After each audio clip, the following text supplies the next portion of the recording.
ఇస్లాం ధర్మం చెప్పేసి అంటే ఒక మనిషి యొక్క ప్రాణాన్ని సమస్త మానవాళి ప్రాణాలతో పోల్చడం జరిగింది. ఎవరైతే అకారణంగా ఒక వ్యక్తి ప్రాణాన్ని తీస్తాడో అతడు సర్వ మానవాళి ప్రాణాలు తీస్తున్నంతో పాపంతో సమానం చెప్పడం జరిగింది. ఎవరైతే ఒక వ్యక్తి ప్రాణాన్ని కాపాడతాడో అతడు సర్వ మానవాళి ప్రాణాన్ని కాపాడినంతో సమానం అని చెప్పడం జరిగింది. సోదరులారా, దేవుడు సర్వాన్ని పుట్టించాడు, అలాగే మనల్ని పుట్టించాడు.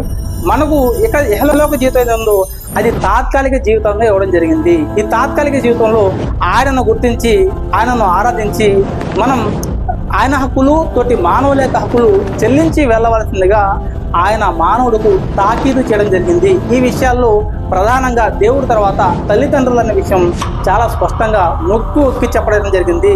తల్లిదండ్రుల సేవలోనే దైవ ప్రసన్నత అని చెప్పి ఇస్లాం ధర్మం చాలా స్పష్టంగా తెలియజేస్తుంది. తల్లిదండ్రులు చనిపోయిన తర్వాత కూడా వారి పేరిట దానధర్మాలు చేయడం, వారి పేరిట ప్రార్థనలు చేయడం ద్వారా వారికి పుణ్యం లభిస్తుందని చెప్పి ప్రవక్త ముహమ్మద్ సల్లల్లాహు అలైహి వసల్లం చెప్పడం జరిగింది.